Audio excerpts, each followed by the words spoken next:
ये भारत खबर 24 का टेलीफोनिक इंटरव्यू है। मेरे साथ अंशु ठाकुर मौजूद हैं।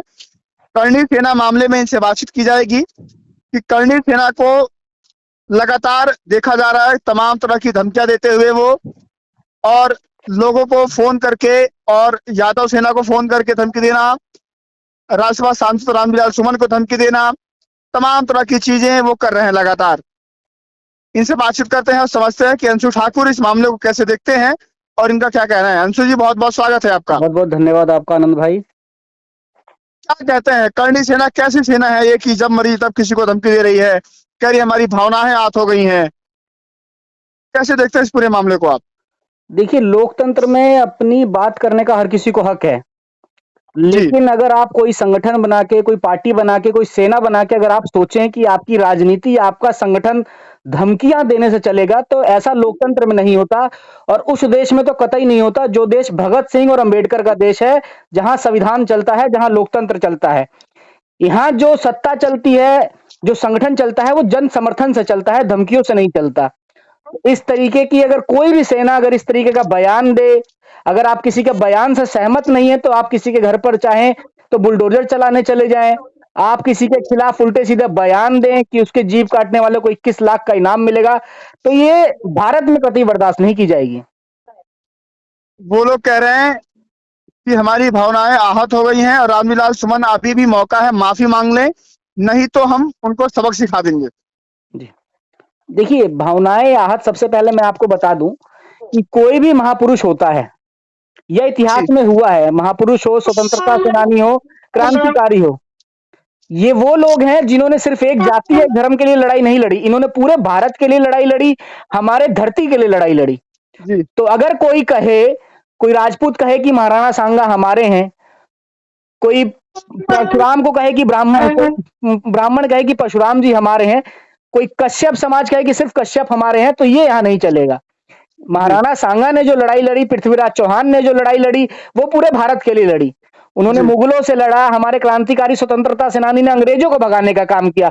तो सिर्फ एक जाति, एक समुदाय के लिए नहीं कहा। तो भावनाएं सिर्फ आपकी आहत नहीं होनी चाहिए। दूसरी बात, अगर आप रामजी लाल सुमन के जी के बयान से अगर समर्थन में नहीं है, आपकी भावनाएं सच में आहत हुई हैं, तो भैया इस देश में संविधान है। इस संविधान को बनाने के लिए हमारे भगत सिंह, राजगुरु, सुखदेव, महात्मा गांधी जैसे हजारों स्वतंत्रता सेनानियों ने अपना बलिदान दिया, उसके बाद संविधान बना। तो संवैधानिक प्रक्रिया फॉलो करिए आप।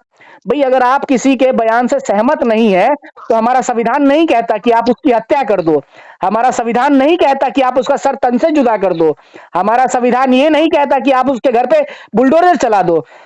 आप, हमारा संविधान ये कहता है कि आप लोकतांत्रिक व्यवस्था से न्यायालय में जाओ, उनके खिलाफ आवाज उठाने का काम करो, कोर्ट के माध्यम से, पुलिस के माध्यम से। लेकिन अगर आप इस तरीके का धमकी देने का काम करेंगे, तो वो कहीं से कहीं तक सही नहीं है। वो लोग ये भी कह रहे हैं कि अखिलेश यादव का राजनीतिक करियर हम लोग खत्म कर देंगे। अखिलेश यादव को अंदाजा नहीं है हमारी ताकत का।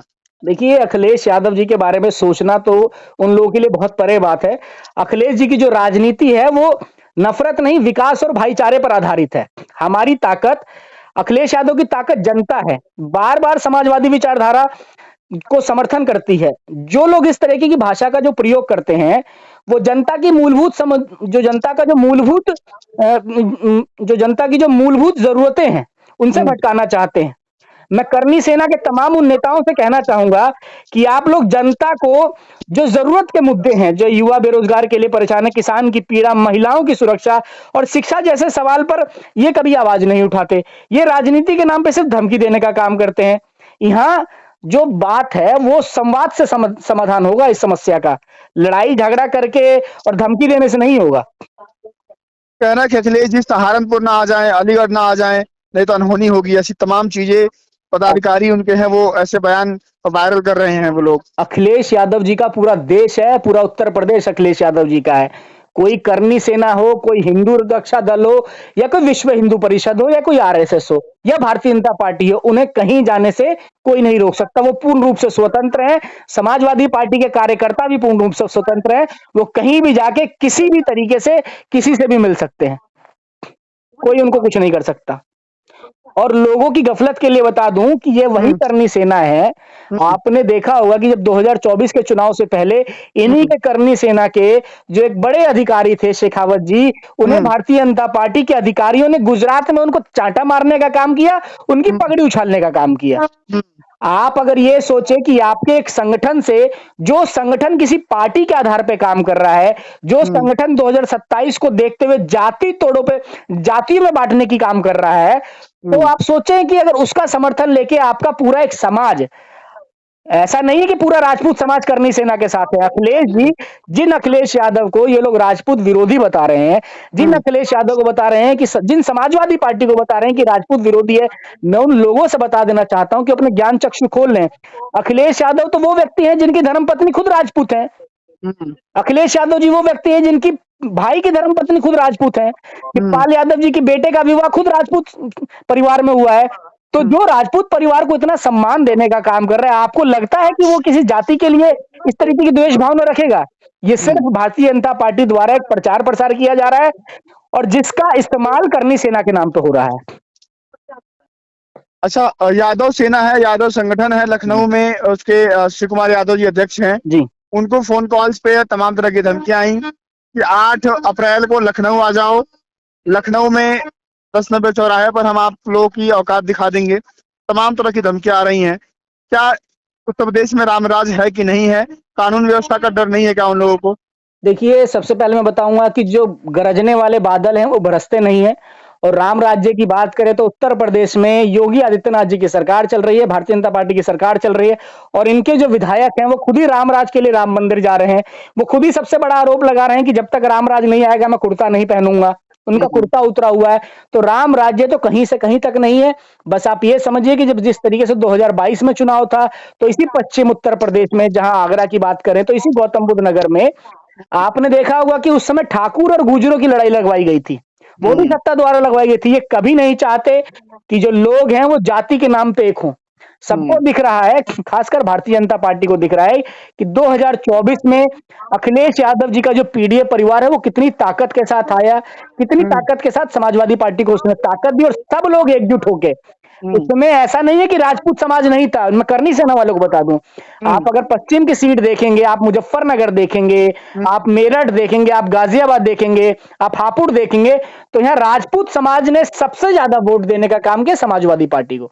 तो ये हम्म, भाजपा की चाल है कि किस तरीके से पीडीए परिवार जो एकजुट हुआ है अखिलेश यादव जी के आह्वान पर, उसे कभी ठाकुर और राजपूत करवाया जाए, कभी यादव और राजपूत करवाया जाए, कभी हम्म, दलित और राजपूत करवाया जाए। अच्छा हम्म, आनंद भाई, मैं एक आपसे बात पूछना चाहता हूं। हाँ, ये लोग सैकड़ों साल पहले, हालांकि मैंने पहले भी आपसे कहा कि जो महान पराक्रमी होते हैं वो किसी जाति के नहीं होते, जी, लेकिन जी, मान लीजिए करनी सेना और भारतीय जनता पार्टी के हिसाब से वो सिर्फ एक जाति के लिए लड़ रहे थे, ये एक हम्म, जाति के थे। तो ये सैकड़ों साल पहले के राजपूत राजा के स्वाभिमान की तो रक्षा कर रहे हैं, लेकिन हम्म, आज भारतीय जनता पार्टी में जिस तरीके से राजपूतों का अपमान हो रहा है, जिस हाँ, तरीके से क्षत्रियों को खत्म किया जा रहा है, वो ये करनी सेना उनके बचाव में क्यों नहीं उतर रही? हम्म, उदाहरण के तौर पे मैं आपको राजनाथ सिंह दिखाना चाहूंगा। हम्म, भैया, देश का गृह मंत्री बनने के बाद लोगों का प्रमोशन होता है। हमें हम्म, तो लगा कि भारतीय जनता पार्टी में राजनाथ सिंह प्रधानमंत्री बनेंगे, लेकिन हम्म, नरेंद्र मोदी जी और अमित शाह जी ने उन्हें डिफेंस मिनिस्टर बना दिया। हम्म, आप देखिए योगी आदित्यनाथ जी के भाई जो नाव है उत्तर प्रदेश में, वो बिल्कुल सही से नहीं बह रही। हम्म, उस टूल मंत्री को दिल्ली वाले मुख्यमंत्री बनाना चाह रहे हैं। हम्म, योगी जी का बयान आ रहा है कि मैं दिल्ली से बेहतर गोरखपुर जाना चाहूंगा। उनके हम्म, खिलाफ उनके विधायक बैठ रहे हैं। हम्म, लॉबी से यह पता चल रहा है कि गुजरात लॉबी योगी आदित्यनाथ पे हावी है, वो इन्हें हाँ, हटाना चाहती है। तो ये करनी सेना वालों के दिमाग में क्या घुसा हुआ है कि वो हम्म, आज के राजपूत नेता को तो खत्म करने दे रहे हैं भारतीय जनता पार्टी के द्वारा, और हम्म, सैकड़ों साल पहले के राजपूत नेता के लिए आप समाज में लड़ाई लड़ने का काम कर रहे हैं, आप हम्म, जातियों में बंटने का काम कर रहे हैं। भैया, हम्म, आप योगी आदित्यनाथ जी को पहले बचाओ, पहले उनका समर्थन करो। आप राजनाथ सिंह के प्रधानमंत्री बनने के लिए आवाज उठाओ, उनके लिए मांग करो, हम भी आपके साथ धरने पे बैठेंगे। जी। जी। बहुत बहुत धन्यवाद आपका अंशु जी, हमसे बात करने के लिए। आगे अगर जरूरत पड़ेगी फिर आपसे बात की जाएगी इस मुद्दे पर। बहुत बहुत धन्यवाद, बहुत बहुत धन्यवाद आनंद भाई।